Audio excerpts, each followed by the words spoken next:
ہم اکثر یہ کہا کرتے تھے کہ ہم تو اسی جگہ پہ بیٹھے ہیں، آپ تبدیل ہو جائیں گے، اور بہت سے چیف منسٹرز اور بہت سے پرائم منسٹرز کو تبدیل ہوتے دیکھا. لیکن سب سے پہلے میں کراچی پریس کلب اور میں جب کچھ لکھ رہا تھا تو میں سوچ رہا تھا کہ میرا عارضی پتہ تو بدلتا رہتا ہے، لیکن میرا مستقل پتہ 267 سرور شہید روڈ کراچی پریس کلب ہے.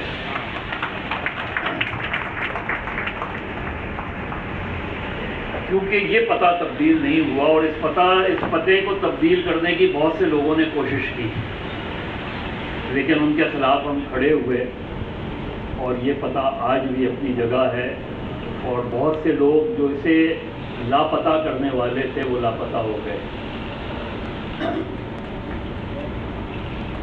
اس کا عنوان جو ہے وہ بھی بہت دلچسپ ہے.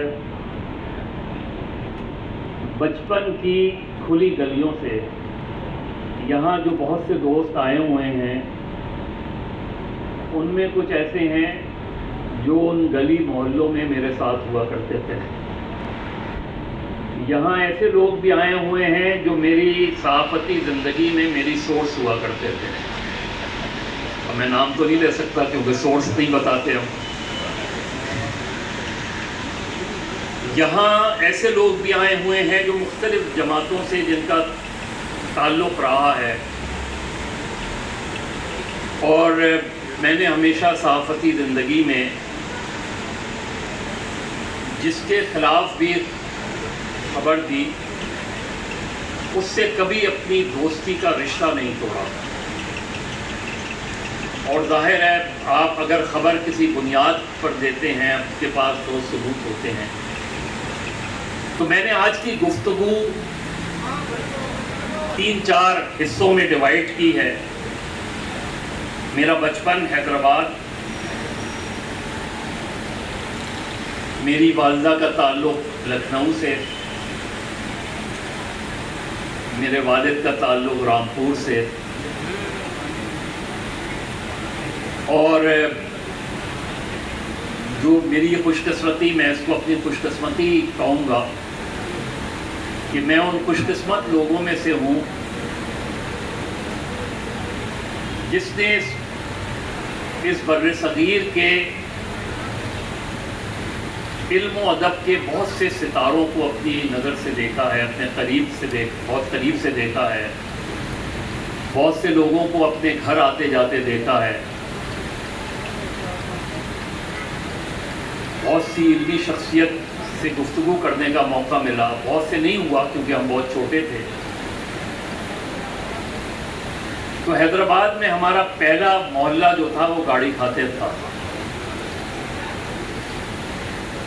اور اس کے قصے ہم نے بعد میں، ظاہر ہے ہم تو بہت چھوٹے تھے، اس کے قصے ہم نے بعد میں حمایت علی شاعر اور ان لوگوں سے سنے جو ان کا آنا جانا رہتا تھا.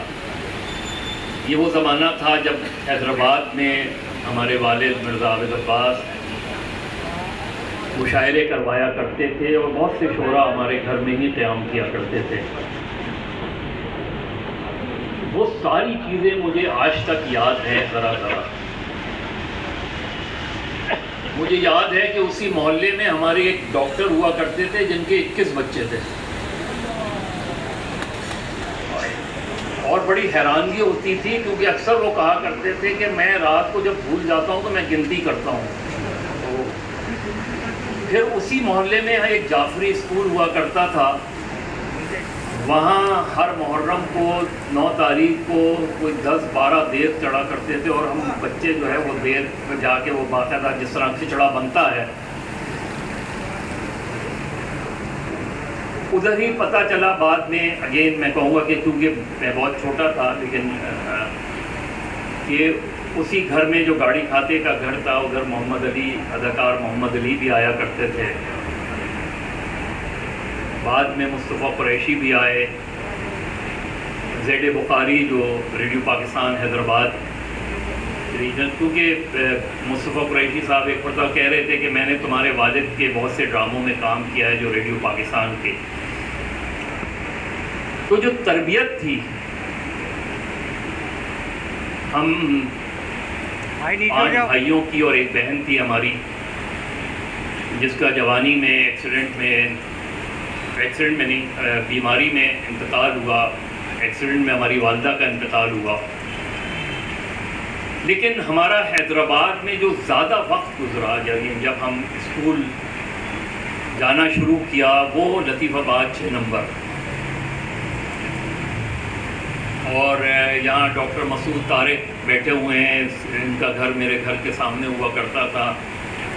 ابھی پچھلے 1-2 سال پہلے جب ہم اس محلے میں گئے تو وہ محلہ، وہ گلی سکڑی ہوئی نظر آئی۔ جس زمانے میں ہم تھے وہاں باقاعدہ فٹ بال، کرکٹ، یہ وہ زمانہ تھا جب محلے کا ایک کلچر ہوا کرتا تھا۔ ماں باپ کو یہ فکر نہیں ہوتی تھی کہ بچہ محلے میں جو ہے وہ اگر کہیں نہیں مل رہا تو کسی نہ کسی کے گھر میں ہوگا، وہ اعتماد ہوتا تھا۔ سینٹ بوناونچر سے بہنیں ظفر نے اور اطہر نے وہاں سے میٹرک کیا، جبکہ اظہر اور انور جو سب سے چھوٹا بھائی ہے اس نے پبلک اسکول سے کیا۔ ہاکی کا مجھے بڑا شوق تھا، اور حیدرآباد کی ایک ہاکی ٹیم ہوا کرتی تھی، قمر 11، اس سے تو ایک بڑا مزے کا اور عجیب و غریب واقعہ ہوا۔ جو سب سے بڑا بھائی ہے اطہر، وہ بہت اچھا سینٹر فارورڈ تھا گورنمنٹ کالج کا۔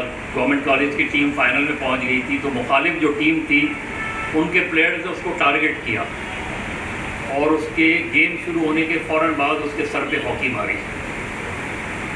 وہ ظاہر زخمی ہو گیا، لیکن ایک عجیب سچویشن کریٹ ہو گئی۔ جن کا تعلق حیدرآباد سے ہے انہیں اندازہ ہوگا کہ گورنمنٹ کالج کلیلی کیا ہوا کرتا تھا۔ تو لڑکوں نے گھیر لیا دوسری ٹیم کو۔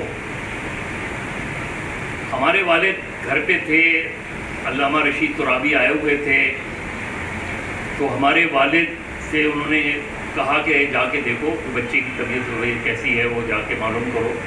تو اتنے میں ذرا ہم وہ باہر نکلے تو دیکھا کہ وہ مخالف ٹیم کو پکڑے ہوئے ہمارے گھر پہ لے کر آ رہے ہیں گورنمنٹ کالج کے لڑکے، کہ یہ اطہر سے معافی مانگنے آیا ہے۔ تو اس پر ہمارے والد نے ڈانٹا ان کو، انہوں کا کھیل ہے، کھیل میں یہ ساری چیزیں ہو جاتی ہیں، لیکن مجھے بالکل یہ چیز پسند نہیں کہ آپ نے مخالف ٹیم کو اس طرح یرغمال بنا دیا۔ وہ جو ان کا ایک طریقہ کار تھا، وہ جو ایک تربیت تھی، وہ آج تک ہم بھائیوں نے باندھ کے رکھی ہوئی ہے۔